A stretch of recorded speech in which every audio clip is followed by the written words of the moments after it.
السلام عليكم ورحمة الله وبركاته. أصحابتك وحرن جنال كمركز السود وواضح آدي هذا ومهزنتهين. مقال كان وحربا إن إذا كل وذاقه مت كم ده دليل قحوتي هان كتمت مريكان كجارهان قبل كم مينيسوتا. إسلام كان وسامي باريستي أي دولة مريكان كو إسمين يسوي مجعدرتي باريس هولجال كاسيو إلا يشنكون يلح بقول قحوتيه أو قبل كم مينيسوتا لكنه دولة مركز ديب انترفيو وقاعد يسي background check ay ku sameeynaysa kadibna ay ogaanaysa inay u qalmaan qaxootiga in kale ayaa bilaabatay dadka waraaqa ayaa loo soo diraya markaas kadib interview ayaa loo balaminaya hadaba waxa qadka ku jira mid kamid ah dhalinyaradaasi oo magaciisa la yiraahdo Maxamed isla markaana 6 bishan February interview laga soo qaaday hadda aan ku jirno dhamaadkii bishii January markii waraaq loo soo diray Maxamed ayaan rabaa bal inaan wareysto محمد سودو بل واحد warbixin iga siisa horta adigu goormaad wadanka soo gashay oo qaxooti ahaan aad ku timid ku salaamaya adiga iyo asxaabta kugu xiran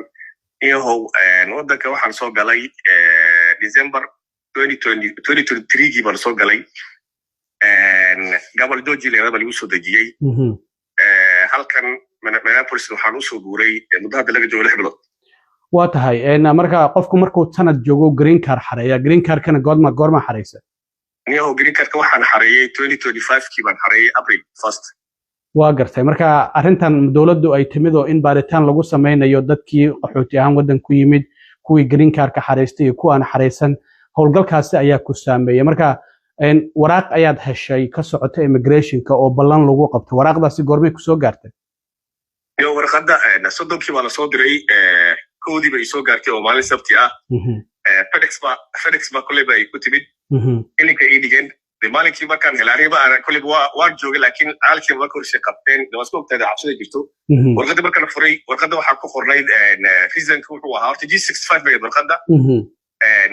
reason-kana wuxuu ahaa pari interview iyo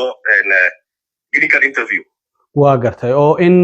baaritaan lagu sameeyo inaad ahayd qof markii wadankan uu imaanay qaxooti ahaan u qalmeeyay in kale iyo in green card-kaadi lagu siiyo hadana in interview laga qaado صح waa gartay maadaama marka cabsi badan ay jirtay lawyer iyo wax ma raadsatay mise kaliya iska tagay ayna goobtii balanta lagu qabtay may cabsi darteed jirto kulay baa inta lawyer Soomaali baa la xiriiray lawyer kale ma aan raadin laakiin lawyer Soomaali baa raadsaday lawyer Soomaalida ahaa kulay ba aanan helin midkii uu sukayoon hilla kulay bay markaan u tago wuxuu aniga 6 laba saac bar taariikh markay tahay ma hayo chance laakiin in cadana baan ku raacina ninka cadaanka ah wuxuu iga bilaabay wardabi baad gashay waa maxay G65 lagu soo diray waa gad wuu ku cabsi galiyay wuu khalkhal galiyay hadana waan waxa afkiilo ku soo laaban doona marka waxay soo wacay isla markii aartiyar lawyer ah oo la yiraahdo Maxamed Hamza yakii baan u tagay wuxuu yiri ku raacaya ma sha Allah dhayo aad wanaagsan oo la dejiyo marka iyada oo yiriniyo arintan waan ka warqabaa inkastoo aan naftirkeyga aan saaj badan aan sameeyay waxaa lagu wareysay wuxuu kulliba wax u soo martay markii process-kan koowaad soo mareysay waa gartay marka ala kulli xaal kulliba aan warka u maalintii 6 ka markay ahayd baan israacnay asaga kulliba meesha iga hortagay waan kulliba ka dambeeyay gabar cadana oo marka tii aniga fikradii ugu jirtaa waxay ahayd kulliba dad waxaad u tagi doontaa ayaga go'aan soo gaaray kulliba inta ka qaad doono oo la kulmi doontaa waa lagu diyaarsan yahay waa lagu qabanaya waa lagu xiriyaa ka dhaadhacsaneed waa lagu celinaya waa gar waa lagu celinaa ma hayno yani altaan kama aan wala kulsin waxa salaha kulliba nimanka ay saha uma rabaan lagu dhiiba waa gartay marka saasoo ka xistoo karsaas baa haye meeshii aan galnay gabar kulliba wanaagsan baan la kulanay markaan halka first interview waxay ugu tiri way introduction waxay tiraani magaciga heblaayo way waxaan maanta aan ugu yeerno waxay tahay bisaado maana sidii yani short notice waxay tahay interview Paris baan rabnaa inaan ku yeelana oo dawladda hadda soo gaabisay waa gartay oo diyaar ma tahay marka waxa kiri waan cabsanaa still am nervous laakiin diyaar baan u ahay inaan interview marka waxa tiri waxba ha cabsanin anaga interview qaadayna kulli waxa tiri horaan ba kuma aanan jirin interview-gan oo dad kale ay interview ka qaaday laakiin anaga waxaanu nahay qaybta maartay refugee-ga u xil saaran USCIS ka tirsan oo refugee u xil saaran baan nahay inta wadan baan ka soo qaaday dad interview oo horaan ba dad qoontii halkan la keenay dadkii horaan ba interview ka soo qaadanayn marka process-kana hadda dib ma dadka loo celinayo wixii horaan xagga ka soo qaadnay ama hadda dib ma dadka loo wareysanayo marka waxa tiri waxba cabsanin it's just as simple as saado malaysa ma ahan arintu arin sahlan waa gartay anna waxay tiraahday sida baarta ugu wanaagsan baan ku dhaqmaa insha Allah waa gartay marka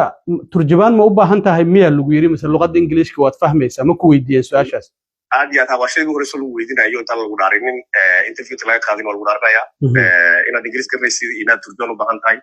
marka aniga kowdii hore soo ingiriis baan kusoo maray interviewga markaan waddanka imaanay marka waxay u tiri interview waxaan filaya inaad ingiriis kusoo martay haddana ingiriis baan interview kaga qaadaya turjubaan uma baahni soomahan haa baan ku yiri marka waxay tiraaday intee in la-eg baad ingiriiska luqadda ingiriiska aad garanaysay aad kusoo hadlaysay muddo intee la-eg marka waan u sheegay oo waan u warramay marka interviewga u gudgashay way dhaarisay bilaa ugu horreysay marka de processka interview qaxootiga markii lasoo maraya oo horaanba sidii loo soo mari jiray caadiga ahaa marka immigration lasoo maraya bay ii maraysay interviewga introduction ku horreysay marka way dhaarisay dhaarintii kadib waxay ugu tiraahday magacaaga soo heblow ma ahan xaaskaaga magaceeda soo heblaaya ma ahan carruurtaada soo intan ma ahan soo halkan kuma aadan dhalanin okay ka gudub waxay ugu tiraa marka halkan markaan aan u maanashay main pointka oo ah laba su'aal oo ugu muhiimsan halkan oo ah past iyo future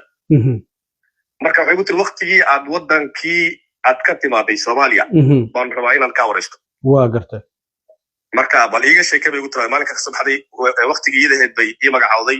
waqtigaas baad waddanka ka soo baxday waxa ka soo bixiyay iyo waxaad la kulantay baan rabaa inaan maarta aad ii digtay aan maarta aan qoro waa gartay marka wixii hore aad u sheegto qorana la hayaa marka isla wixii lagu leeyahay noo sheeg marka correct double screen way kulaba screen laba screen bay kulaba interview ka qaadaysa screenna de hore waxaad soo sheegtay baa ugu yaala iyo hadda waxay maarta aad sheegaysid marka waxaad marka aad ka sheekeynaysid bay wixii horena waa iswaafaqsan yihiin bay maarta ay qoraysaa marka iyada waa gartay marka su'aasha kulaba markaan ka gudubnay kadib haddana waxay ugu tiri that was the past now let's go back to now the future haye sababta aad waddankaaga aadan ugu laabani karin bal iiga sheekay bay tiri waa gartay marka de tii iyada ahaynda de wixii horaan baan soo sheegay oo aan xasuusnaan baan haddana aan u sheegay waa gartay marka su'aalaha iyada de horaan baa immigration ka soo maraya su'aasha aad yani sababta aad u laabanayna maxay tahay su'aalaha daba yaala waa gartay sababta adiga lagu beegsanaya maxay tahay waxayse ku ogaanayaan adiga inaad waddanka kusoo laabatay waxaan noocaas oo kale ah marka intiiba kulleyba de waxaan horaan soo aniga aan soo sheegay umaan xasuusnaa intii umaan haddana aan u sheegay sababtaan waddanka aan ugu laabanan karin sababta lii beegsan doona sababta ay ku ogaan doonaan kuwa ku beegsan doonaan intaba waa gartay waa su'aasha daba taalla oo bida futureka ah waa gartay waa gartay waka marka su'aalaha marka ma intaas oo kaliya laga weydiiyay arrintan Paris maxaa kaloo xigay markaa kadib may wax kaloo xiga ma lahayn su'aasha Paris intaas bay ahayd horaana de anigu ku sheegay intaan interview gelin waan research baan sameeyay warqad interview dadka uga qaadaan warqad I think G590 baa la yiraahdaa oo qolada immigration ay dadka imtixaanka uga qaadaan marka first warqadda kulliba waa un kooda horeysa waa un profileka magacaaga halkaad ku dhalatay haddaad carruur leedahay mise xaas leedahay kulli ku jiraan marka laba su'aal baa ugu muhiimsan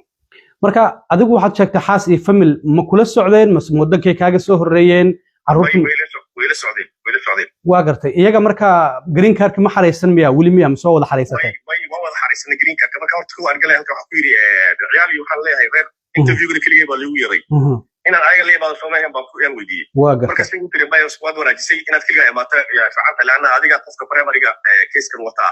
marka iyaga maba loo baahno interview lama marsiinayo interview loo baahno ugu tiraday laakiin green cardka waa wada xaraysateen kulli waa idin xarayseen waa gartay marka wada xaray marka waxaan ku yiri dad hadda interview looga qaaday xabsiga oo la xiray interviewga green cardka markii interview laga qaaday kadib green cardka kaligood baa la siiyey anigana ma taas baa igu dhici doontaa markaas waxay ugu tiri aniga qaybta refugee-ga la xisaaranayo oo interviewgana ah qaybta green cardka waa group kale inkastoo aniga lagu talagalay interviewga ka qaado oo green cardka ayagu baa go'aan ka gaari doona